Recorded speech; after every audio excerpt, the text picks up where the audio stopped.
again, Craig here from fixitfallows, back with my giant Anthem once again, doing a little bit of maintenance on this as you've seen on a previous video. Today we're going to change the rear cassette on this. It's a little bit worn, there's a bit of play in there. Currently there's a Shimano HG500 on there, which I think is the Deore or SLX variant. They're about £45, but I thought I'd go for one of these Chinese cheapies. This one in particular is a Ztto brand. Here it is. I think it cost about £16. Unlike the Shimano, it is all one piece. One piece in terms of it's all riveted together. I think each individual set of teeth is individual riveted together. Same size, same teeth range, fitment exactly the same. On the face of it, it looks exactly the same. Marginally heavier, but then it's £16 as opposed to £45. And we'll fit it on the bike, and we'll see how it is. In a bit of time, I'll give you some feedback as to whether I think it's worthwhile. But for now, anyway, let's get into changing it on the bike. Okay, guys, right. In order to take the cassette off of a free hub, you will need a chain whip like this, and you'll also need a free hub removal socket like this. And this is for Shimano, this one, so it has lots of splines down the side that keys in with the spline slots in the locking nut there. Typically they come with a 1/2 inch drive, so if you've got a 1/2 inch wrench you can use your wrench, but if you've bought it in a bike maintenance kit it will probably come with this little attachment, slides inside, and then the Allen key with the kit fits in there like so.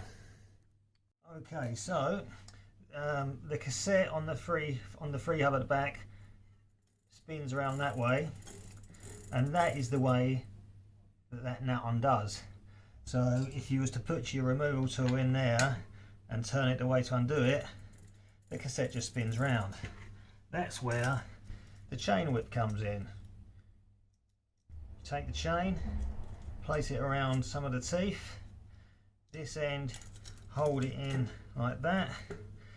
Now that, with a bit of pressure on the spanner element there, stops the cassette from rotating.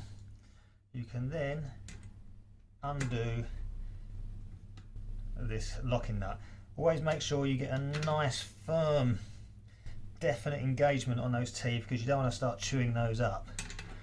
You might also want to wear a pair of gloves, because the pressure you put on this handle can be a bit high. It might dig into the palm of your hand. It shouldn't be super tight, but you never know. Right, so here we go, let's start undoing. There we go, you heard that noise. That's because on the underside of the locking nut there's like serrations, and there are serrations on this ring here, and they kind of lock together. That's it, the nut's off. Take the chain whip off, and you can see you can start removing the cassette. Shimano often comes in multiple pieces. There we are, there it is, it's off. Actually, it's much the same as the Ztto one. In fact, we'll put them on the table and have a comparison. Okay, here we are, side by side. Here we have the Shimano, here we have the Ztto. The Shimano is actually, you can see there's a bit of play in there now. It would seem that the rivets that hold it all together have got a bit strained. Certainly there's some wear on some of these teeth. For instance, this one there is really worn on the big chain ring. It's starting to wear away. It was well due a replacement. You get those two, the locking nut. As you can see, the Ztto is really a direct copy, even down to the machining on all of these parts here. All these angulations on the teeth supposedly help the chain engage and disengage when the derailleur is activated, and whatever's on the Shimano is replicated here on the Ztto. The only difference with the Ztto is you get this rather flash red locking nut. Might not be to everyone's taste, but you know, at the end of the day it's a locking nut, it does the job Maybe we should put them on the scales and see how they compare. So first up, let's weigh the Shimano. On goes the main cassette, the 2 additional rings and the locking nut.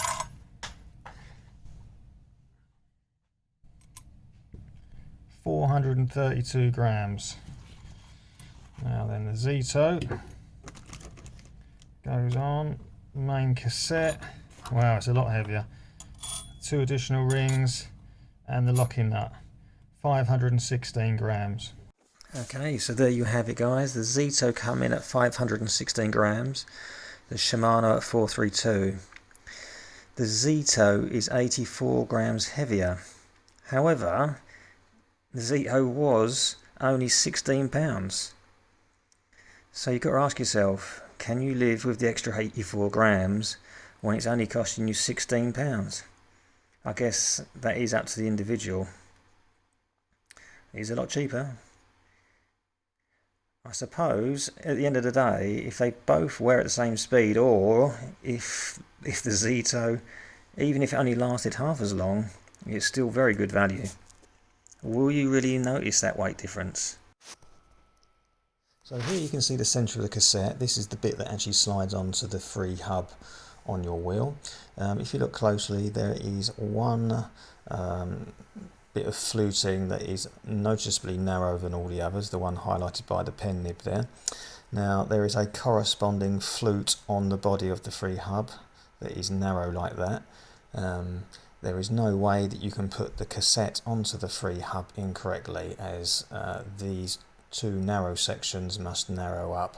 You cannot force it on, it just simply won't engage. So providing you marry up the narrow flute on the body of the hub with the narrow channel here on the cassette will go on nice and easy. So here we are, here's the free hub body on the free hub.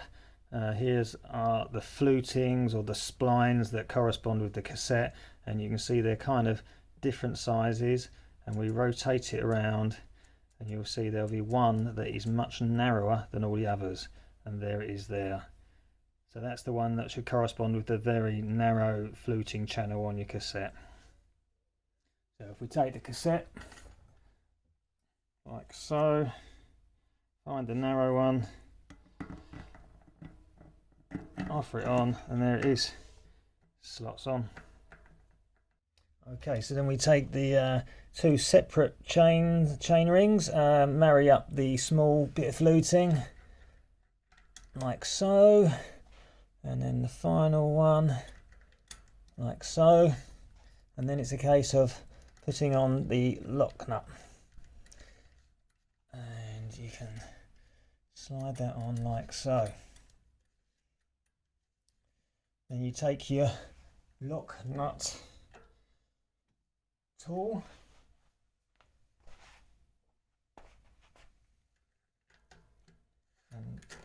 and do it up. You don't need the chain whip when you're doing the nut back up, because the cassette naturally locks in place, and you just turn that around. There we go.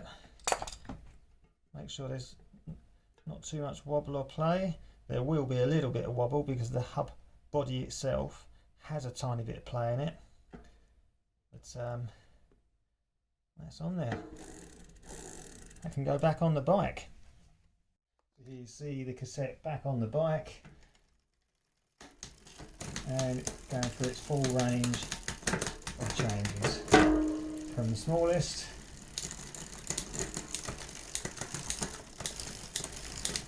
to the largest. Well, thank you once again for joining me in this video.